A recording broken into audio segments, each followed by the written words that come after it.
देखो रोकड़ बही का जो फॉर्मेट होता है ना वो ऐसा होता है, मैं तुम्हें पहले एक बार वापस फॉर्मेट दिखा देता हूं फिर आगे बढ़ते हैं।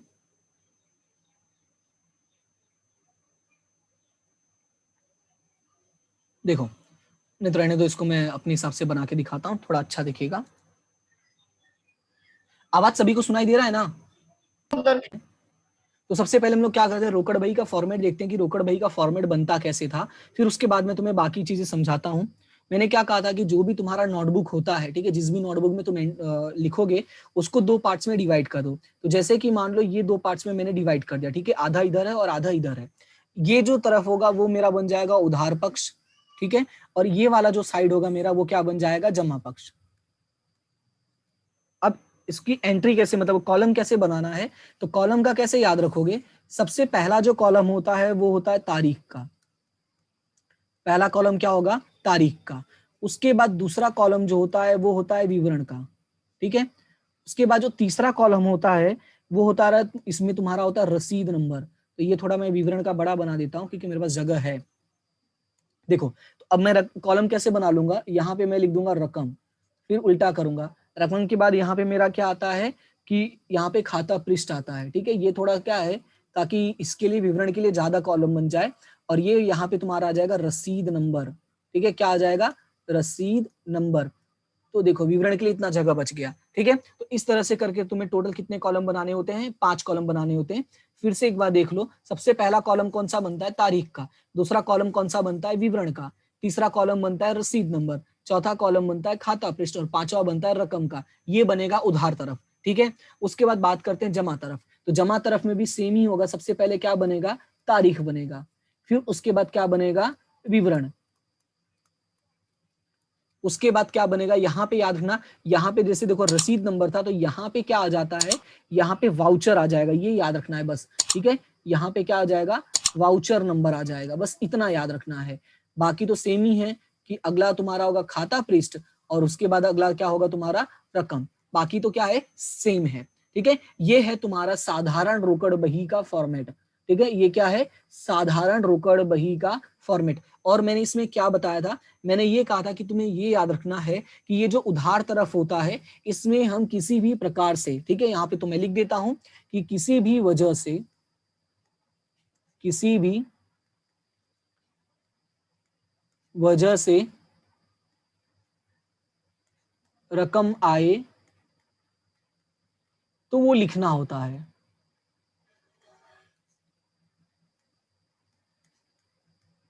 जैसे हमने माल बेचा, तो हमें माल बेचा तो पैसा आएगा तो हमें उधार में लिखना है, ये याद रखना है कि वजह कोई भी हो, बस पैसा अगर आ रहा है तो हम कहाँ लिखेंगे, हम उधार में लिखेंगे। और कैसे लिखोगे, यहाँ पे रकम लिखोगे, जैसे 5,000 का माल बेचा तो 5,000 रुपए यहाँ पर आ जाएगा। और ये जो विवरण होता है ना, विवरण में हम वो वजह लिखते हैं जिसकी वजह से पैसा आया। तो मैं लिख देता हूं कि वो वजह होती है कि जिसकी वजह से पैसा आया, हमें वो वजह लिखना होता है कि जिसकी वजह से हमें हमारे पास पैसा आ रहा है। अब सेम टू सेम वही चीजें हमें क्या करनी है, जमा तरफ याद रखनी है। अब जमा तरफ में कैसे याद रखनी है, तो यहाँ पे मैं तुम्हें ऐड लिख देता हूँ सेम, कि अगर किसी भी वजह से, ठीक है, यहाँ पे मैं लिख देता हूं कि किसी भी वजह से पैसा या रकम जाए, ठीक है, पैसा या रकम जाए तो लिखना होता है, कौन सी साइड लिखना होता है, जमा तरफ लिखना होता है, ठीक है। उसको हम कहाँ लिखेंगे, जमा तरफ लिखेंगे। ये याद रखना कि किसी भी वजह से अगर पैसा जा रहा है तो हमें कहाँ लिखना है, जमा तरफ लिखना है। जैसे कि मान लो तुमने 5,000 का यंत्र खरीदा, तो अगर तुमने 5,000 का यंत्र खरीदा तो पैसा जाएगा तो यहाँ पे आ जाएगा 5,000 रुपए, और वजह यहाँ पे लिखोगे कि यंत्र खरीदा, तो यहाँ पे याद रखना है हमें यहाँ पे क्या लिखना होता है, हमें वो वजह लिखनी होती है कि जिसके कारण, ठीक है, या जिसकी वजह से पैसा गया, जिसकी वजह से पैसा गया, ये याद रखना है, ठीक है। तो ये हमारा था साधारण रोकड़ बही का फॉर्मेट। फिर मैंने अगर याद हो तो मैंने बताया था, मैं वो दिखा भी देता हूं, एक मिनट यार, ये थोड़ा सा गलत लाइन खिंचा गया, एक मिनट। तो यहाँ पे अगर ध्यान दोगे तो मैंने कल लिखवाया था, ये बताया था कि ये तो साधारण रोकड़ बही वाला था, फिर हमने पढ़ा था 2 खानों वाली। तो मैंने कहा था कि 2 खानों वाली में हमें याद ये रखना है कि इसमें एक बनता है रोकड़ और बैंक का, एक बनता है रोकड़ बट्टा का, और एक बनता है बैंक और बट्टा का। तो मैं ये दोनों समझाता हूँ पहले, बाद में रोकड़ और बैंक वाला समझाता हूँ, ठीक है। तो पहले ये दोनों समझ लो, रोकड़ और बट्टा में। तो रोकड़ और बट्टा में क्या समझना है, यहाँ पे मैं लिखता हूँ रोकड़ और बट्टा, रोकड़ और बट्टा। क्योंकि अगर रोकड़ और बट्टा समझ में आ गया तो तुम्हें बैंक और बट्टा भी अपने आप समझ में आ जाएगा, उसमें कुछ खास नहीं है। देखो, रोकड़ और बट्टा का मतलब क्या है कि हमें वही व्यवहार लिखना होता है जिस व्यवहार के कारण हमारे पास से क्या जाए, रोकड़ जाए। हमें क्या लिखना होता है, या तो हमारे पास से रोकड़ जाए, या तो रोकड़ आए। हमें उन्हीं व्यवहारों को लिखना होता है जिसकी वजह से या तो रोकड़ जाए या तो रोकड़ आए, ठीक है। अब बात करते हैं बट्टा। ये बट्टा कौन सा लिखना होता है, तो हम लोगों ने पढ़ा है कि बट्टे के 2 प्रकार होते हैं, एक होता है व्यापारी बट्टा और एक होता है रोकड़ बट्टा, जिसको हम नगद बट्टा भी बोलते हैं, ठीक है।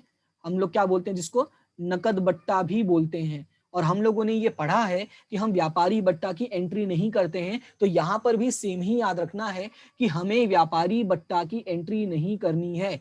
क्या हमें व्यापारी बट्टा की एंट्री नहीं करनी होती, तो हमें एंट्री किसकी करनी होती है, तो याद रखना है हमें सिर्फ और सिर्फ हमें एंट्री करनी होती है नगद बट्टा की, यानी कि रोकड़ बट्टा की। क्लियर है, हमें किसकी एंट्री करनी होती है, रोकड़ बट्टा यानी कि नगद बट्टा की। तो ये तुम्हें इतना याद रखना है, ठीक है। दूसरा चीज, अब देखो हमने नियम तो पढ़ लिया कि पैसा आए तो उधार में लिखना है, जाए तो जमा में लिखना है। तो सेम उसी तरह से हमें बट्टा की भी एंट्री करनी होती है। इसके लिए मैं तुम्हें 1-2 पॉइंट दिखा देता हूँ, 1-2 सवाल दिखा देता हूँ, तो थोड़ा सा क्या रहेगा, मन में संतुष्टि रहेगी, ठीक है। ज्यादा डिटेल में पूरा सवाल नहीं करेंगे, सिर्फ 1-2 पॉइंट देखते हैं। तो जैसे ये जो पहला पॉइंट है, ये हमारा रोकड़ और बट्टा वाला ही है, तो बस इसी सवाल को हम थोड़ा देख लेते हैं। जैसे ये देखो, ये 7वां नंबर, 7वें नंबर में क्या लिखा हुआ है, लिखा है प्रवीण को 3000 का माल 5% रोकड़ बट्टा से रोकड़ी बेचा, ठीक है। क्या लिखा है, 5% रोकड़ बट्टा से रोकड़ी बेचा। अब ये समझना है कि इसकी एंट्री कैसे करनी है, तो पहले कैलकुलेशन करना पड़ेगा।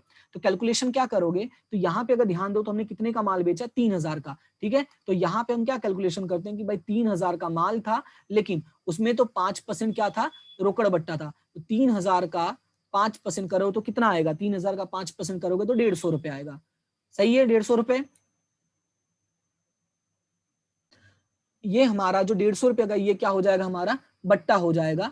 तो हमने बट्टा घटाने के बाद पेमेंट किया होगा, तो यहाँ पे कैसे लिखोगे कि 3000 में से हमने 150 रुपए घटा दिया होगा और हमने पेमेंट किया होगा 2850 रुपए। हमने कितना पेमेंट किया होगा, 2850 रुपए। तो एंट्री कैसे करोगे, यहाँ पे माल बेचा है, सॉरी पेमेंट नहीं, हमें पैसा मिला होगा, गलती से मैंने पेमेंट बोल दिया, यहाँ पे हमें पैसा मिला होगा क्योंकि हमने माल बेचा है, ठीक है। अगर हमने माल बेचा है तो ये तारीख 7 का है, तो तारीख 7 ये रहा।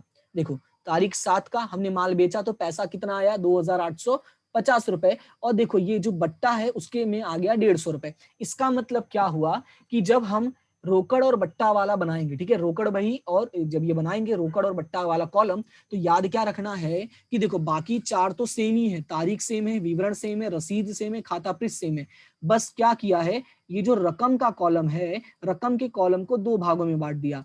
जो उधार तरफ हो जाएगा वो दिया बट्टा होगा। क्यों दिया बट्टा होगा, क्योंकि अगर हमें पैसा मिलता है और हम बट्टा देंगे तो वो हो जाएगा दिया बट्टा।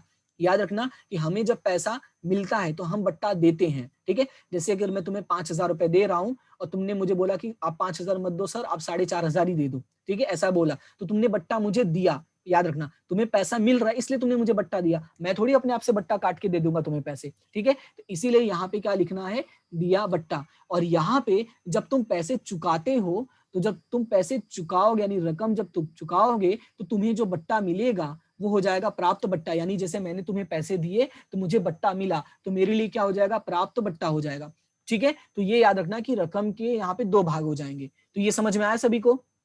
थोड़ा चीज और समझो कि अब यहाँ पे जैसे मैंने कहा था कि कल वाले सवाल में मैंने कहा था एंट्री करनी होती है, सेम टू सेम तरीका होता है इसमें भी एंट्री करने का, इसलिए मैं इसका सवाल नहीं बताऊंगा। हाँ, इसमें एक चीज याद रखना है, याद क्या रखना है कि जब भी हम डिफरेंस निकालते हैं, याद रखना कि जब भी हम डिफरेंस निकालते हैं तो डिफरेंस हमेशा सिर्फ हम रकम वाले का ही निकालेंगे, ठीक है।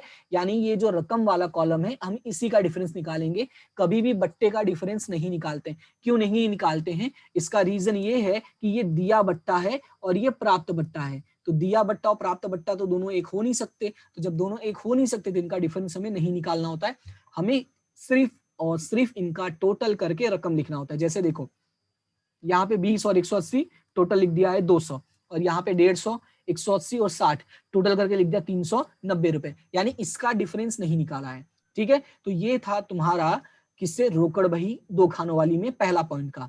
पहला पॉइंट का मतलब, एक मिनट में ऊपर जाके दिखा देता हूं। पहला पॉइंट मतलब कि जिसमें हमने रोकड़ और यहाँ पे ये देखा कि हमें रोकड़ और बट्टा से कैसे बनाना होता है, ठीक है। क्लियर इतना सभी को? अभी इसमें मैंने बताया तुम्हें रोकड़ और बट्टा से, अब मैं अगला इसमें जो बताता हूं वो है बैंक और बट्टा का, ठीक है। तो बैंक और बट्टा वाले में भी क्या याद रखना है कि यहाँ पे दो कॉलम बनेगा रकम का, एक बनेगा बैंक के नाम से और एक बनेगा बट्टा के नाम से। नियम सेम लागू होंगे। नियम सेम क्या लागू होंगे कि हमें यही देखना है कि ऐसी कौन से व्यवहार है जिनकी वजह से बैंक में पैसा या तो जा रहा है या तो बैंक से पैसा आ रहा है, यानी बैंक में पैसा आ रहा है। यानी हमें सिर्फ उन्हीं व्यवहारों को लिखना होता है जिनमें बैंक शब्द आए, ठीक है। जिनमें बैंक वाले व्यवहार हो, जैसे कि पैसे भरे बैंक में, या माल बेचा तो चेक से मिला, माल खरीदा तो चेक से रकम चुकाया, या ये बिजली बिल चेक से भरा, ऐसा कोई भी हो, या भाड़ा चेक से दिया, दलाली चेक से मिली। तो जहां भी चेक आएगा, बैंक आएगा, वहां पे हमें लिखना है। और बट्टे वाले में भी सेम ही याद रखना है कि बट्टे वाले में दो कॉलम बन जाएगा। पहला एक होता है तुम्हारा दिया बट्टा और एक होता है तुम्हारा प्राप्त बट्टा। बाकी मैंने तुम्हें बता दिया कि हमें यहाँ पे हमें सिर्फ नकद बट्टा की एंट्री करनी होती है, व्यापारी बट्टा की एंट्री नहीं करनी होती। जैसे कि मान लो अगर सवाल में लिखा है कि 3,000 का माल, ठीक है, सॉरी 30,000 का माल, ठीक है, 10% व्यापारी बट्टा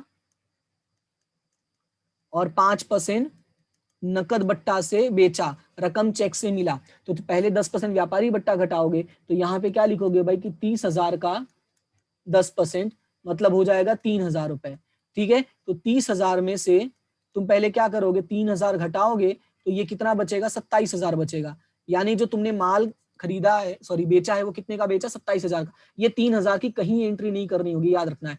फिर हम क्या करेंगे, फिर 27,000 में से हम 5% क्या करेंगे, नगद बट्टा निकालेंगे। तो 27,000 का 5% निकाल लो, ठीक है। तो जो भी रकम आएगा वो यहाँ पे तुम्हें लिखना है। अब वो हो गया तुम्हारा बट्टा, ठीक है।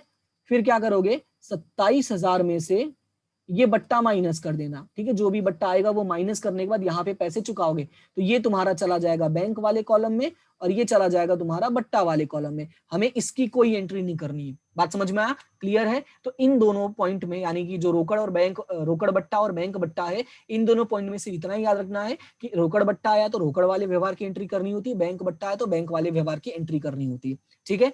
फिर उसके बाद हमारा जो अगला होता है वो होता है रोकड़ और बैंक। मेन यही है, रोकड़ और बैंक वाला ही समझना मेन है। तो इसमें क्या याद रखना है, इसमें एक एंट्री खास याद रखनी होती है, वो मैं समझाता हूं।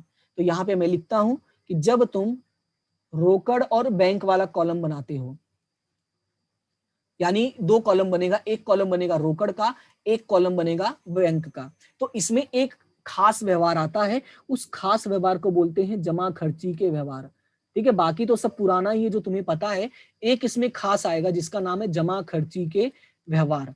तो ये जमा खर्ची के व्यवहार क्या है वो समझो। तो जमा खर्ची के व्यवहार का मतलब ये होता है कि कोई भी ऐसा व्यवहार जिसकी वजह से, ठीक है, कोई भी ऐसा व्यवहार जिसकी वजह से एक तरफ होगा, ठीक है, एक तरह नहीं, एक तरफ तो पैसा आ रहा है, एक तरफ पैसा आ रहा है, तो एक तरफ से पैसा जा रहा है, एक तरफ पैसा जा रहा है। अब थोड़ा ध्यान से समझना कि कुछ व्यवहार ऐसे भी होते हैं जिसको हम बोलते हैं जमा खर्ची के व्यवहार। तो जमा खर्ची के व्यवहार का मतलब ये होता है कि एक ही व्यवहार में दो असर दिख रही है, कि पैसा आ भी रहा है और पैसा जा भी रहा है। जैसे मैं तुम्हें उदाहरण के तौर पे समझाता हूं कि मान लो, ठीक है, उदाहरण के तौर पर मैं यहाँ पे लिखता हूं, मान लो बैंक में पैसा भरा, ठीक है, बैंक में पैसा भरा, लिख देता हूं यहाँ पे 10,000 रुपए। ठीक है, मान लो 10,000 रुपए तुमने बैंक में जाके पैसा भरा, तो जब बैंक में पैसा भरा तो यहाँ पे देखो दो असर क्या हो रहा है। पहला असर हो रहा है कि पैसा तो गया हमारे पास से, रकम गया, ठीक है, हमारे पास से रकम गया, या यूं कहूं कि हमारे पास से नकद गया। दूसरा असर ये हुआ, यस हाँ दूसरा असर क्या हुआ कि बैंक में भी तो पैसा आ रहा है ना, बैंक में रकम या नकद आया। ठीक है, अगर हमारे पास से पैसा गया है तो हमारे पास बैंक में रकम आया भी तो है, तो ऐसे व्यवहारों को हम क्या बोलते हैं, जमा खर्ची के व्यवहार बोलते हैं। बस यही याद रखना है कि जमा खर्ची के व्यवहार भी कभी कभी आ जाते हैं, मतलब ऐसे व्यवहार जिसमें दो एंट्री मिक्स होती है। दो एंट्री मिक्स होने का मतलब ये है कि एक हाथ पैसा आता भी है तो दूसरे हाथ पैसा जाता भी है। ठीक है, क्लियर है। अब इसका एंट्री कैसे करना होता है वो समझते हैं। तो एंट्री करने का सबसे आसान तरीका यही है कि तुम पहले व्यवहार पढ़ोगे। पहले क्या करोगे, व्यवहार पढ़ोगे। जैसे इसमें लिखा है बैंक में पैसा भरा, क्या किया हमने, बैंक में पैसा भरा, तो हमारे पास से क्या गया, देखो दो चीजें हो रही हैं, एक तो नकद गया, दूसरा बैंक में पैसा आया। ठीक है, तो दो कॉलम बन गया, एक नकद का बन गया और एक बैंक का बन गया। तो नकद वाले में बताओ क्या हो रहा है, नकद जा रहा है। ठीक है, नकद जा रहा है, और बैंक में क्या हो रहा है, पैसा आ रहा है।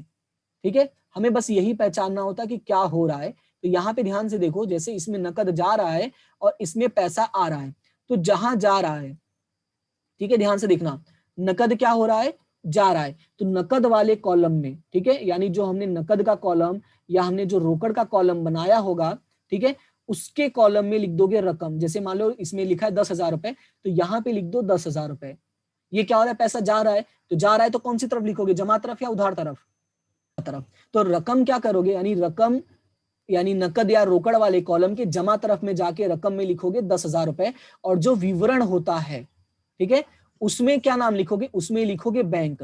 हम हमेशा नाम क्या हम क्या लिखते हैं, हमेशा वजह लिखते हैं कि किस वजह से वो काम हुआ है। तो हमारे पास रोकड़ क्यों गया, क्योंकि हमने बैंक में पैसा भरा, ऐसे एंट्री करनी होगी। फिर ये बैंक वाला समझो, ये तो मैंने रोकड़ वाला समझाया, नकद वाला समझाया, फिर बैंक वाला भी समझना पड़ेगा। तो बैंक में पैसा आ रहा है, तो आ रहा है का मतलब ये होगा कि हमें उधार तरफ लिखना है, तो उधार तरफ भी दो कॉलम होगा, एक बैंक का कॉलम होगा और एक नकद का कॉलम होगा। तो हमें रकम किस में लिखनी है, हमें बैंक में लिखनी है, क्योंकि बैंक में पैसा आ रहा है। तो यहाँ पे जैसे मैंने लिखा 10,000 रुपए, फिर हमारा एक यहाँ पे विवरण करके कॉलम होता है, तो विवरण में हमें रीजन लिखना है रोकड़, क्योंकि रोकड़ भरा तभी तो बैंक में पैसा आया। ठीक है, तो इसी को हम क्या बोलते हैं, जमा खर्ची व्यवहार बोलते हैं। बात समझ में आया। तो पूरे पॉइंट में बस तुम्हें इतना ही याद रखना है कि एक एक्स्ट्रा व्यवहार आता है, जमा खर्ची का व्यवहार आता है। अब इसका मैं तुम्हें एक उदाहरण भी दिखा देता हूं, ताकि ये वही पॉइंट तुम्हें जो है वो एकदम ही क्लियर हो जाए। तो थोड़ा ध्यान से देखना, 1 मिनट में वो स्लाइड लेकर आता हूँ, मतलब वो पेज नंबर निकालता हूँ जहां पर है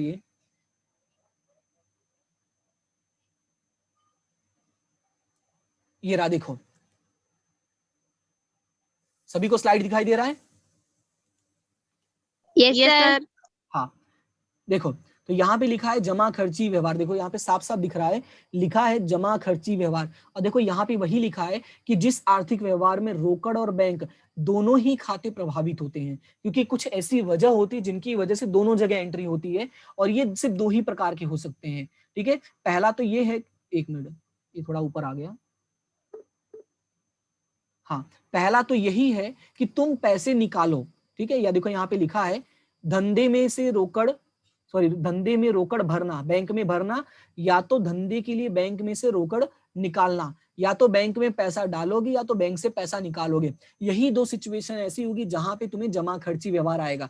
और जमा खर्ची का मतलब मैंने समझा दिया कि जहां पे दो व्यवहार एक साथ जुड़ जाए। ठीक है, अब इसमें खास याद ये रखना है कि जो तुम्हारा खाता पृष्ठ नंबर होता है, ठीक है, जो तुम्हारा खाता बही पृष्ठ नंबर होता है, हमने लिखा ना एक कॉलम होता है खाता पृष्ठ नंबर, उस खाता पृष्ठ में तुम्हें एक वर्ड लिखना पड़ता है, और वो होता है जख। क्या वर्ड लिखना पड़ता है, जख, जिसको हम बोलते हैं जमा खर्ची। इससे क्या होगा, सामने वाले को पढ़ के पता चल जाएगा कि तुम्हारा ये वाला व्यवहार का दो असर हुआ है, या तो जख लिखो या जमा खर्ची लिखो, या तो सी लिखो, इंग्लिश में सी लिखते हैं। ठीक है, दोनों में से कुछ भी लिख सकते हो। तो एक उदाहरण में समझाता हूं, यहाँ पे देखो क्लियर तुम्हें पता चलेगा और समझ में भी आएगा। जैसे ये वाला है 7वां नंबर, सभी को दिखाई दे रहा है ये वाला। यस सर हाँ सर। हाँ, अभी इसमें देखो क्या लिखा है, पॉइंट पढ़ते हैं क्या लिखा है। लिखा है 1500 रोकड़ बैंक में भरी। तो हमें क्या समझना है, पैसा हमारे पास से गया, हमने रोकड़ बैंक में भरा है। अब इसमें तुम क्या करोगे, मैंने क्या कहा, सबसे पहले तुम रोजनामचा बना लोगे, तो रोजनामचा तुम्हारे लिए आसान हो जाएगा। तो रोकड़ बैंक में भरा, तो इसका रोजनामचा क्या बनता है, देखो रोकड़ बैंक में भरा, तो रोजनामचा क्या बनेगा, बैंक खाते उधार। और हमारे पास से रोकड़ गया तो रोकड़ खाते जमा, रोकड़ खाते जमा। अब एंट्री देखो कैसे करोगे, यहां पे लिख दो 1500 रुपए और यहां पे लिख दो 1500 रुपए। तो जब तुम रोजनामचा लिख दोगे ना तो तुम्हारे लिए एंट्री करना आसान हो जाएगा। तो जैसे देखो यहाँ पे बैंक वाला उधार हुआ है, तो पहले चलो बैंक के कॉलम में, पहले क्या चलोगे, रोकड़ भाई बनाओगे और उधार की तरफ चलो। कहां चलोगे, पहले उधार की तरफ। तो यहाँ पे देखो मैं करके दिखा रहा हूँ, ये रहा उधार की तरफ, और पहले चलोगे बैंक वाले कॉलम में। तो देखो क्या लिखा है, बैंक खाते उधार 1500 रुपए, कौन सी तारीख है, 7 तारीख का, ये देखो 7 तारीख का। तो ये देखो बैंक वाला कॉलम, तो बैंक वाले कॉलम में देखो यहाँ पे 1500 रुपए लिखा, क्योंकि बैंक खाते क्या हुआ है, उधार हुआ है। ठीक है, तो यहाँ पे देखो बैंक वाले कॉलम में 1500 रुपए लिखा। उसके बाद अगला क्या है, यहाँ पे रोकड़, रोकड़ खाते क्या हुआ है, जमा। तो देखो जमा की तरफ रोकड़ वाले कॉलम में देखो 7 तारीख का, यहाँ पे इसमें लिखा 1500 रुपए। तो बताओ ये समझ में आया इतना। देखो जैसा मैं कह रहा हूं वैसा ही समझो तो तुम्हारे लिए आसान हो जाएगा, एक्स्ट्रा दिमाग लगाने की कोई जरूरत नहीं पड़ेगी।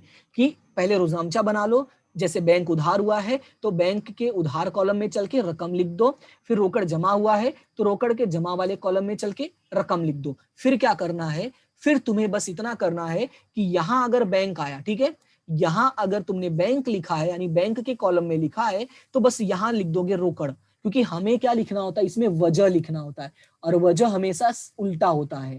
ठीक है, तो वजह हमेशा उल्टा, तो यहाँ पे जब बैंक लिखोगे तो वजह में लिखोगे रोकड़, और यहाँ पे जब रोकड़ आएगा तो वजह में क्या आएगा, बैंक आएगा। तो बताओ समझ में आया सभी को। ठीक है, एक ये वाला पॉइंट होता है, कभी कभी ऐसा भी लिख देता है कि 2000 रुपए हाथ पर रख कर रोकड़ शेष रकम बैंक में भरी। कभी कभी ऐसा सवाल आता है कि भाई 2000 रुपए ही रखना है अपने पास, बाकी सारे बैंक में भर दो। तो इसको कैसे समझोगे, इसको कैसे करोगे, तो सबसे पहले तो क्या करोगे, पूरा सवाल सॉल्व करोगे। तो पूरा सवाल सॉल्व करने का मतलब ये मैंने तुम्हें समझा तो दिया, ये कि एंट्री कैसे करना होता है। हमें बस यही चेक करना है कि पैसा आया गया, और ये जो है तुम्हारा वो 3 खानों वाली रोकड़ बही है। तो 3 खानों वाली रोकड़ बही में मैंने क्या समझाया था कि तुम्हारे 3 कॉलम बन जाएंगे, यानी जो रकम वाला कॉलम होता है उस रकम वाले कॉलम को 3 भागों में बांट देना है। एक हो जाएगा तुम्हारा रोकड़ का, एक हो जाएगा तुम्हारा बैंक का, और एक हो जाएगा तुम्हारा बट्टा का। जैसे ये उधार तरफ भी ऐसे ही बांटोगे, और सेम वैसे ही जमा तरफ जाओगे तो जमा तरफ भी सेम कर दोगे। ठीक है, उसमें भी 3 कॉलम बनाओगे, एक बनाओगे रोकड़ का, एक बनाओगे रोकड़ का, एक बनाओगे बैंक का, और एक बनाओगे बट्टा का। इस तरह से तुम्हारे 3 कॉलम इसमें बन जाएंगे। तो देखो यहाँ पे साफ साफ तुम्हें दिख ही रहा है, देखो इसने पहले लिखा है दिया बट्टा, फिर रोकड़, फिर बैंक, तो उससे कोई फर्क नहीं पड़ता, तुम बैंक बट्टा बाद में लिखोगे तो भी चलेगा। ठीक है, फिर यहाँ पे प्राप्त बट्टा, रोकड़ और बैंक, इस तरह से 3 कॉलम रकम के बन जाएंगे। और फिर करना क्या है, बाकी सारे एंट्री तो देखो सेम ही है। जैसे मैं अगर तुम्हें दिखा भी दूं, तो जैसे लिखा हुआ है प्रारंभिक शेष, हाँ अब ये चीज याद रखना है कि प्रारंभिक रोकड़ शेष, रोकड़ शेष हमेशा मैंने क्या बताया था, रोकड़ शेष हमेशा क्या होता है, उधार होता है, ये याद रखना है। और बैंक ओवरड्राफ्ट जो है हमेशा क्या होता है, जमा होता है, ये याद रखना कि बैंक ओवरड्राफ्ट हमेशा क्या होता है, जमा होता है। क्लियर है, इतना याद रखना है कि रोकड़ का शेष हमेशा उधार होता है, बैंक ओवरड्राफ्ट का शेष हमेशा जमा होता है। तो देखो यहाँ पे जैसे रोकड़ का शेष लिखा, शेष आगे लाए, और रोकड़ वाले कॉलम में लिखा है 10,000 रुपए, और यहाँ पे शेष आगे लाए लिखा है, और बैंक वाले कॉलम में लिखा है 4,000 रुपए, क्योंकि ये बैंक ओवरड्राफ्ट है, और बैंक ओवरड्राफ्ट हमेशा क्या होता है, जमा होता है। ठीक है, तो ये छोटी सी चीज तुम्हें याद रखनी है। बाकी का तो सेम वही है, ट्रांजेक्शन के हिसाब से लिखना है कि अय्यर के पास से 3,000 का माल 10% रोकड़ बट्टा से खरीदा, जरूरी रकम का चेक दिया, हमने खरीदा है, चेक दे दिया है। तो देखो खरीदा है मतलब पैसा गया होगा, तो पैसा गया है तो यहाँ पे देखो खरीदा 2700 रुपए का चेक दिया, और 300 रुपए बट्टा मिल गया, क्योंकि 10% बोला है बट्टे से बेचा। तो इस तरह से तुम्हें सारी एंट्री करनी है, बात समझ में आया। इस तरह से तुम क्या करोगे, सारी एंट्री करोगे जब भी तुम्हें 3 खानों वाली रोकड़ आएगा। फिर उसके बाद इस पॉइंट को जो समझना है, इस पॉइंट को कैसे करोगे वो समझो। अभी पहला काम क्या करोगे, सारा सवाल सॉल्व कर लो। सारा सवाल सॉल्व करने के बाद पहला काम ये होगा कि तुम पहले रोकड़ का टोटल करो। क्या करोगे, पहले रोकड़ का उधार तरफ का टोटल करो। तो जो भी उधार तरफ का टोटल आता है वो यहाँ पे ऐसे लिख दो, ठीक है, साइड में पेंसिल से ऊपर नोटबुक में कहीं भी लिख सकते हो। और फिर जमा तरफ का टोटल कर लो, फिर जमा तरफ का टोटल करके यहाँ पे ऐसे साइड में लिख लो। फिर इन दोनों का जो डिफरेंस आता है, अब जैसे मान लो इन दोनों का जो डिफरेंस है, मैं मान लेता हूं एक सिर्फ तुक्का मान के कि 7,000 आया है, ठीक है, कितना आया है डिफरेंस, 7,000 आया है। और क्वेश्चन में ये कहता है कि भाई 2,000 रुपए हाथ में रखना है। क्वेश्चन में क्या बोलता है कि 2,000 रुपए हाथ में रख, बाकी बैंक में भर दे। तो 2,000 रुपए हाथ में रखने का मतलब क्या होता है कि 2,000 रुपए हाथ में रखने का मतलब ये होता है कि जब तुम शेष आगे ले गए लिखोगे ना, शेष आगे ले गए, तो रोकड़ की जो कॉलम होगी, कौन सी कॉलम, रोकड़ की कॉलम होगी, उसमें लिखोगे 2,000 रुपए। कितना लिखोगे, 2,000 रुपए। तो बाकी का कितना बचा, अब 7,000 रुपए तुम्हारे पास था, तुमने 2,000 रुपए बचा लिया, तो बाकी का कितना आया, 5,000 रुपए। और ये 5,000 रुपए तुमने क्या किया, बैंक में भरा, ठीक है, बाकी का 5,000 क्या कर दिया, बैंक में भर दिया। तो जब बैंक में तुमने भर दिया, तो अब इसकी भी एंट्री तुम्हें करनी है। तो इसकी एंट्री कैसे होगी, सेम वही रोजनामचा बना लो। तो रोजनामचा क्या बनेगा बैंक में भरने का, तो रोजनामचा इसका वही बनता है, बैंक खाते उधार, क्या बनता है, बैंक खाते उधार और रोकड़ खाते जमा। सेम क्या करोगे, पहले रोजनामचा बना लोगे, बैंक खाते उधार और रोकड़ खाते जमा। जब रोजनामचा बना लोगे तो यहाँ पे देखो बैंक उधार हुआ है, तो तुम क्या करो, उधार तरफ चलो। तो जैसे यहाँ पे देखो बैंक के उधार तरफ, यहाँ पे देखो रकम लिखा 7,931 तारीख का दिख रहा है, 31 तारीख, ये देखो जमा खर्ची, इसमें 7,900 आए, मैंने 5,000 को लेके चला है। तो यहाँ पे देखो 7,900 लिखा बैंक वाले कॉलम में। फिर यहाँ पे अगला क्या हुआ था, रोकड़ खाते जमा हुआ था। तो सेम वही जमा की तरफ चलो, और ये रहा रोकड़ वाले कॉलम में, यहाँ पे लिख दो 7,900, और यहाँ पे देखो जमा खर्ची भी लिखा है। और बस तुम्हें करना क्या है, यहाँ पे नाम यहाँ पे रोकड़ में रकम लिखा, तो यहाँ पे नाम आएगा बैंक में, और यहाँ पे जो रकम है वो बैंक में लिखा, तो नाम आएगा रोकड़ में। बस इतना ही तुम्हें करना होता है। जब भी तुम्हें हाथ पे शेष लेकर रखने के लिए बोलेगा, तो पहला काम क्या होगा, पहला काम होगा डिफरेंस निकालने का। डिफरेंस निकालने के बाद जितना आता है पैसा उतना अपने पास रख के, बाकी का तुम्हें क्या करना है, बैंक में जमा कर देना है, ठीक है। बस यही चीज तुम्हें याद रखनी है। तो मुझे बता, इतने में किसी को कोई समस्या है? तो सभी लोग क्या करोगे, ये उदाहरण नंबर 6 एक बार सॉल्व कर लोगे। कि देखो मैंने क्या बोला कि इसमें ज्यादा हमें टाइम वेस्ट नहीं करना है, लेकिन फिर भी एक बार ये उदाहरण नंबर 6 सॉल्व कर लो, ताकि चीजें हैं वो तुम्हारी क्या हो जाए, क्लियर हो जाए। और अगर कोई डाउट रहता है तो क्लास में पूछ लेना। बात समझ में आया, क्लियर है इतना?